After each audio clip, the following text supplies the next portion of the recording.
Yes, please.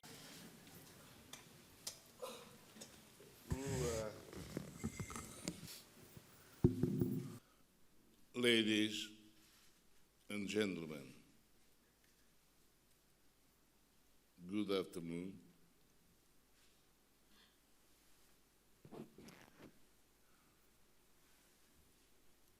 First of all, I'd like to give thanks to all the ASEAN member states and ASEAN external partners, the friends of our nation, and to my dear people of Timor-Leste. Today is a special moment for our country. The accession of Timor-Leste as the 11th member of ASEAN marks a new chapter in our nation's history and in the story of Southeast Asia. Our ascension to ASEAN affirms Timor-Leste's identity as part of the Southeast Asian family. It represents the work of over 2 decades of nation building and a commitment to regional peace, cooperation, and shared prosperity. We join ASEAN with a deep sense of responsibility and a great sense of optimism. Membership reflects our enduring commitment to regional cooperation, good governance, and peaceful relations among nations. It also calls upon us to contribute actively to ASEAN's shared goals of stability, prosperity, and inclusiveness. Since applying for membership in 2011, Timor-Leste has worked closely with the ASEAN member states and partners to prepare our institutions and policies for integration. Throughout this journey, we have been guided by ASEAN's founding values of mutual respect and unity in diversity. We are honored to join this community of nations at a time when regional and global cooperation is more necessary than ever. We consider Timor-Leste's ascension to be an act of regional solidarity in a time of global uncertainty. Timor-Leste will play its part in strengthening ASEAN centrality, advancing sustainable development, and ensuring that progress in our region leaves no one behind. On behalf of the government and people of Timor-Leste, I extend sincere appreciation to all ASEAN members and partners for their steadfast support and friendship. Together, we look forward to building a peaceful, connected, and resilient Southeast Asia, united in purpose and shared destiny. Thank you very much. Now, you can go. Thank you, Your Excellency. His Excellency Prime Minister here is joined by Their Excellency Vice Prime Minister, His Excellency Francisco Calvo Adilai, and Vice Minister for ASEAN Affairs, Her Excellency Milena Ransel. Well, now we move to the question and answer session. This Q&A session will be conducted in session, each allowing 3 questions. So let the conversation start. Friends from the press, please state your name and your organization before asking your question. And please kindly keep your question brief. Thank you.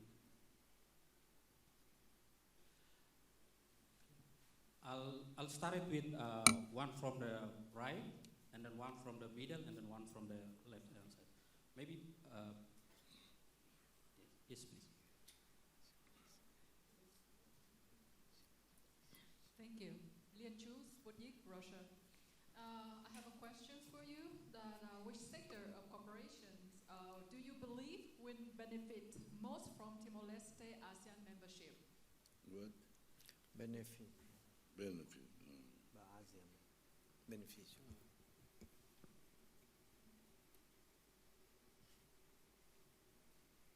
And one from the middle. Yes.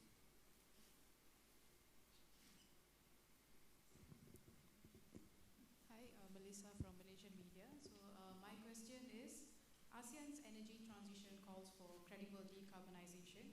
So given Timor-Leste's reliance on petroleum revenue, would you support an ASEAN-wide carbon-adjusted fiscal rule, even if it limits petroleum fund withdrawals? Can you say one word by one word? Okay, maybe I simplify for you. So now that Timor-Leste's reliance is on petroleum revenue, so do you have other plans on diversifying your revenue?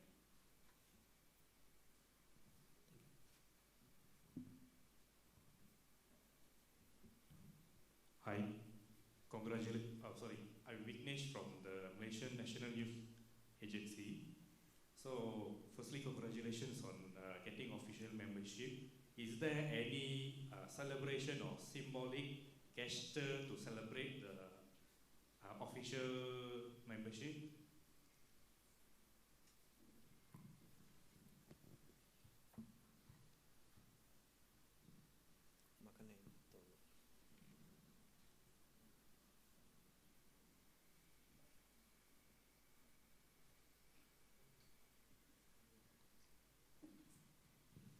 Come here, talk here.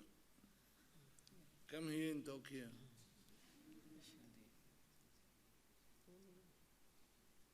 Maybe Your Excellency to answer those 3 questions first, and then we will open for the next session. Oh, yeah. For the first question, what the benefits?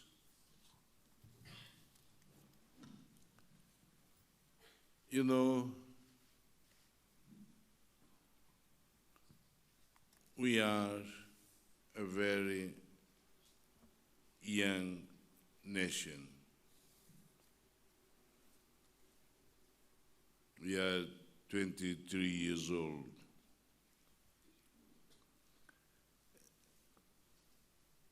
In the process of building the state and building the nation from the ashes, it is not easy. That is why it took time, as I said, more than 10 years, but it had to accompany our journey of building the state and building the nation. We are still a very poor country. In the process of building the state, we can consider ourselves as still a fragile country, not failed country, a fragile country. That is why when we asked to be part of ASEAN, it was not to get benefits. benefits in terms of economically, in terms of everything. It was not more in terms of benefits, but in terms of the reality. We are part of ASEAN. We are not far away from the ASEAN geography. That is why we thought we could be a member. But looking all of these years, looking at ourselves, looking at ASEAN as a region, as a community of nations, we thought that if we join ASEAN in many, many international issues, our voice can be heard. Alone, people will say, who are you? We are a small island state, forget it. But joining ASEAN, our voice will be heard through this big community of nations. ASEAN is well known in the world. Just see President Trump was here, Secretary General of the United Nations was here, the President of, it is not the European Union President, but somebody in the European Union, Antonio Costa was here. It means that this region is doing very well in many areas: social, economic, diplomatic, technical, etc., etc. And the benefits will be to share, to learn, because we are family, we belong to this family. It will be easier to us to come, to have better cooperation, because one of the big problems, big challenges in our country is we have more than 60% of our people under 30. More than 60%. The problem of employment, the problem of capacity building, everything. That is why the benefit will be in exchange of capability, technical capability, everything that prepare our young generation to take over the destiny of our country in the future. And of course, economically, in many areas, we come to learn, not to just to say that, oh, benefits, benefits, benefits, because usually when we talk about benefit, it is money, it is, no. We are open to investments. We are open to many, many other knowledge. That is why the benefits will be more in this term. I say that because I don't know if you already know well Timor-Leste's picture, Timor-Leste's capability. We are an island, a very mountainous half island, only with 20% of flat land. That is why in terms of agriculture, it was so difficult, because Before, it was a little good because it was, how to say, it was rainy. Now with climate change, you never expect when it rains. Our farmers prepare the land and no rain, many problems. That is why don't think about the benefits in terms of if we will take many benefits from being member. No. We came, I expressed this morning, to learn, to gain experience, to help us to be ready to build our country. It is more in terms of this. Diplomatically, we join our voice to a very well-known community of nations about many problems in the world. Because if we cry, nobody will see. If we say, oh, nobody will. But with ASEAN countries, our expression of dissatisfaction or of hope or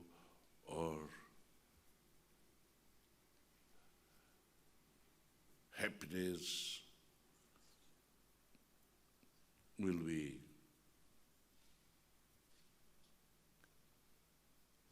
known and felt all over the world. About the second, yes,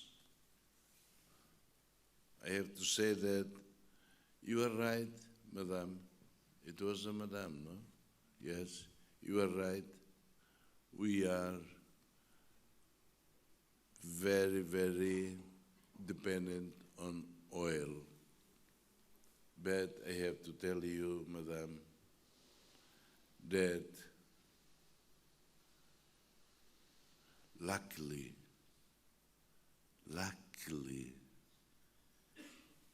we had this.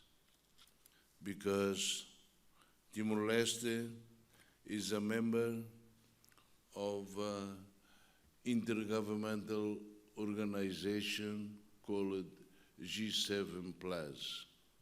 G7+,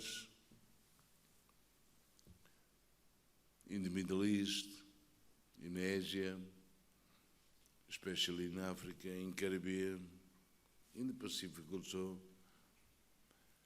We say G7 because in 2010, it was Timor-Leste with 9 other countries from Africa, and we established the foundation of this intergovernmental organization. But not so long, many others wanted to join, and we said plus. Now we are 20. You know, the G7 Plus play its role with fragile countries. Fragile in terms of not having state,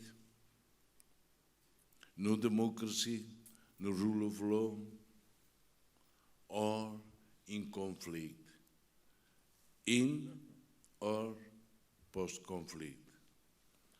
Many of them, or some of them, are very rich countries. They have oil, they have diamond, they have gold, they have everything, but they are in conflict. In some places that I went there, because there are big countries, there are companies, foreign companies taking all the oil and gas, exploring diamond, exploring gold. the government cannot do anything. First, because they don't have money. Second, because it is not a government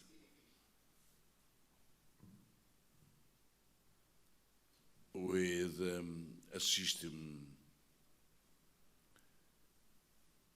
The companies, if they explore in this region, they give money and weapons to a group and give money and weapons to another group, and they fight each other while they are exploring. That is why in some others they don't have anything, but because they know nothing about democracy, human rights, they are considered fragile state or failed state. We, in the organization, we don't teach. We exchange our experience solving conflicts, trying to help them to start democratic elections. Some of them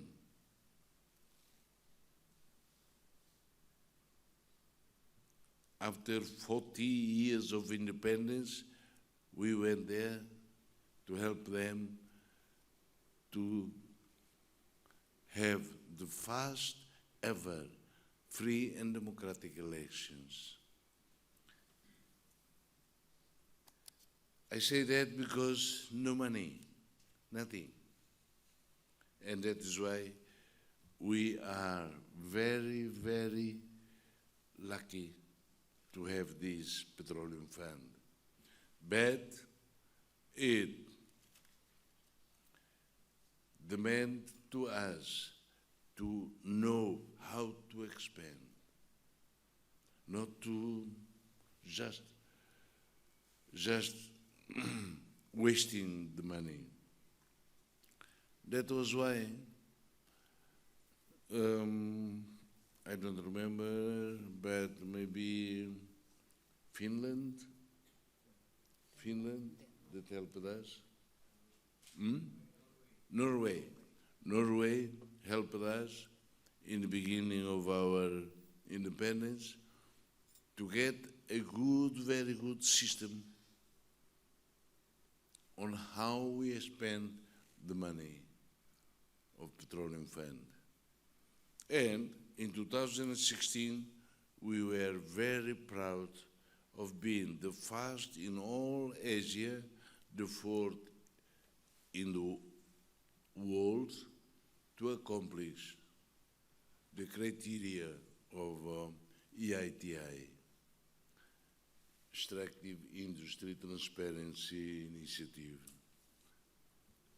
But because we are democratic, we are also a democratic nation, now we made some mistakes. Some governments made some mistakes. Now we are correcting again. But yes, you are right. That is why we are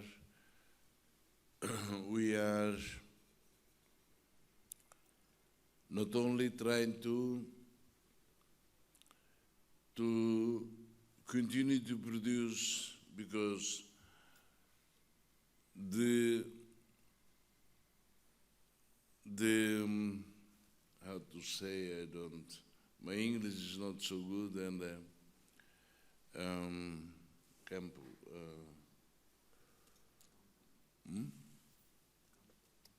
Great Sunrise, Campo, how to say, the source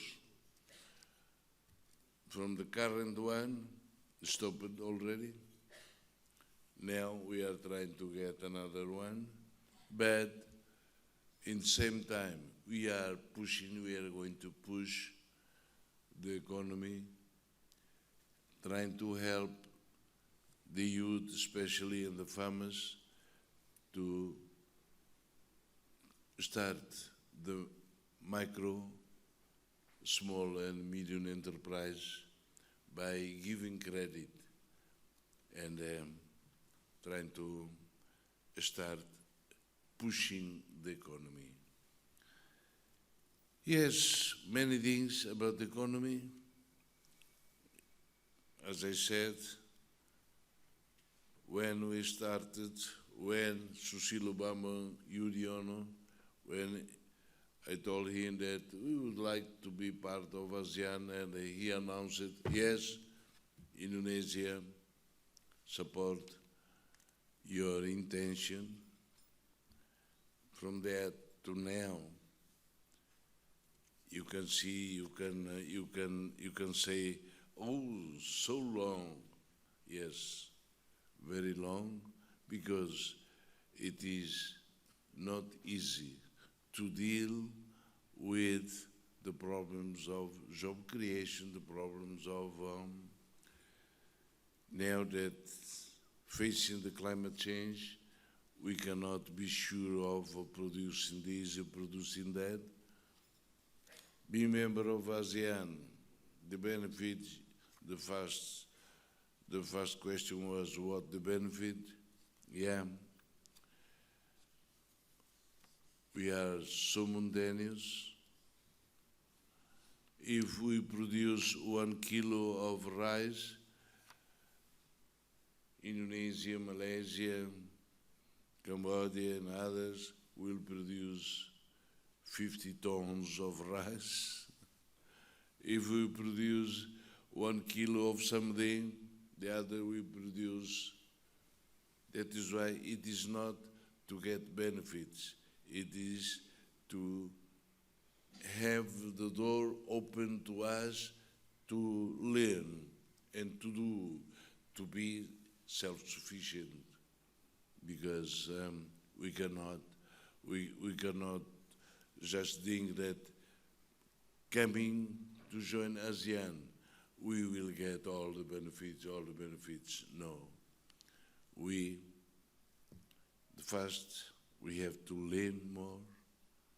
We have to build the capability of the young people, of the farmers, and to at least what we do, it is for ourselves, because we cannot compete with anything, in anything, with anybody, with anything. And about the celebrations, yes, they are celebrating in Dili and in the municipalities, because they received already the news, and some diplomatic representations of Timor-Leste in few countries, they also celebrate. Not big parties, but celebrate this ceremony of being a full member of ASEAN. Yes, please. Who else? Yes, Doc.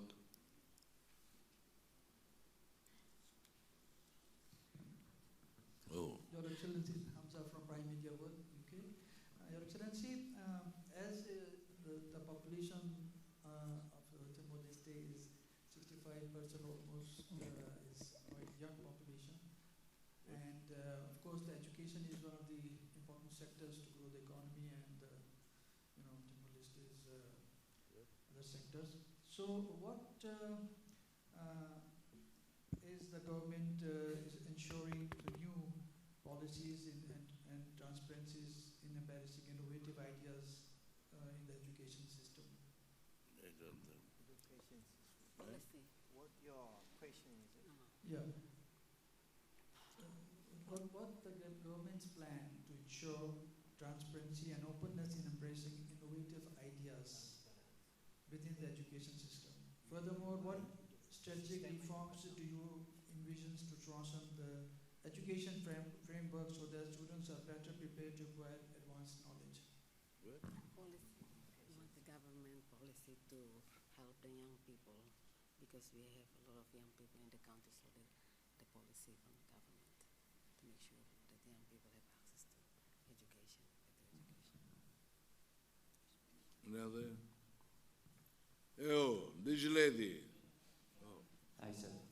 Hello, I'm Gloria from the Malaysia Reserve. I just want to ask, given ASEAN's growing strategic importance amid US-China competition, what role do you see Timor-Leste playing in regional diplomacy? Repeat. Given ASEAN's growing strategic importance amid US-China competition, what role do you see Timor-Leste playing in regional diplomacy? Who else? Hi, Shannon here from the Straits Times. You spoke a fair length about Timor-Leste's economy. Just wondering, with Trump's statement during the ASEAN-US summit about being 100% behind ASEAN and wanting to see prosperity in this region, in Timor-Leste's view, what do you think is the right way forward to engaging with America in this region?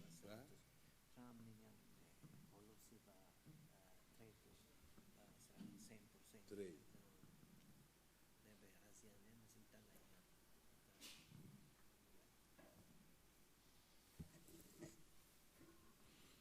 Difficult questions. Wow. I would answer to the third one. Trade. It is not yet our problem about trade, of Trump trade, because we only export coffee, 1 kilo of coffee. We buy everything. That is why for us it is not a matter. The matter will be with other members of ASEAN, no? But it is not Timor-Leste. Timor-Leste right now cannot say anything about this. US-China, yes, in the principles of ASEAN, we hope that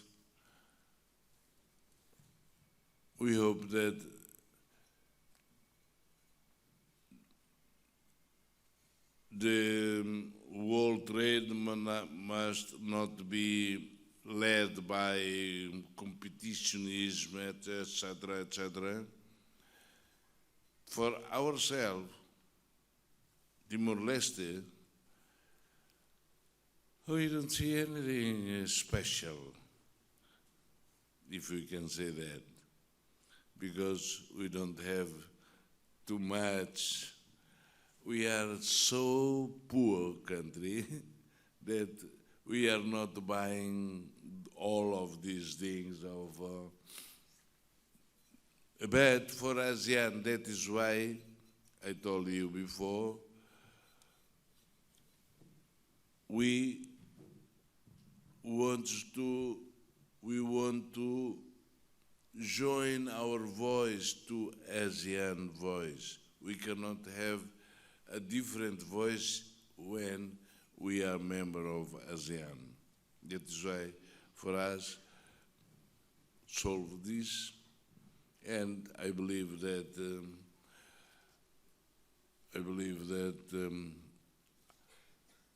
I understood that President Trump will meet Xi Jinping, and we trust. We hope, we don't trust, but we hope that they will solve all of this problem. Young people, policies, education, this is our problem. Our problem, I would say that we were colonized by Portugal, and at the time, no universities. Until 1974, no universities, only secondary school.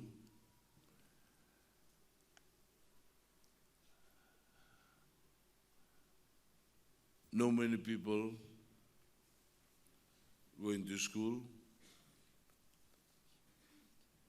because it was no too much need of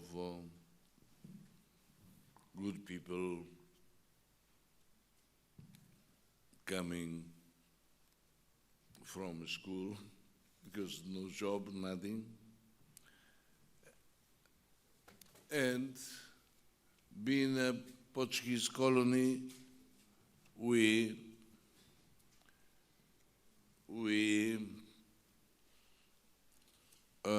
decided to have Portuguese as an official, one of our official language, belonging to the Portuguese-speaking countries, CPLP, Portugal, 5 in Africa and Brazil, and us.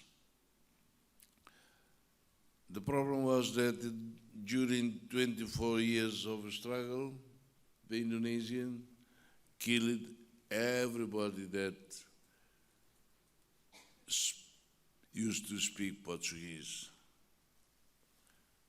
and introduced Indonesian language. Indonesian language is very easy to learn,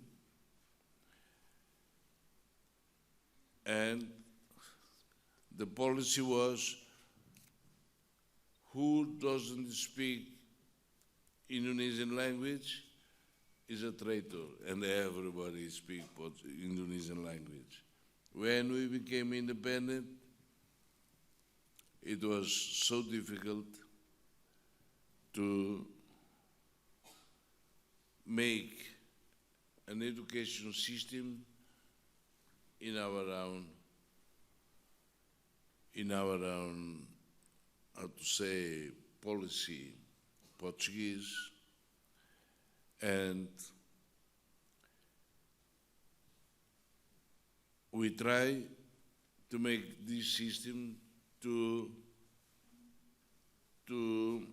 have more teachers going everywhere to teach the children, but the problem was the difficulty of having very good teachers. And they go to the universities, they get graduations, there are many graduates there, but the quality is still very, very. That is why in my government, we are 2 years old in the government, 2 and few, right? Almost half years. We try to improve the quality of teaching, especially in universities. It is not an easy problem, an easy question. It is a big problem that comes from the teacher to the youth. But it will be an eternal problem because, of course, the population will continue to have kids, no? We are looking at this. We are looking at the need to, instead of going to universities to take all diplomatic courses or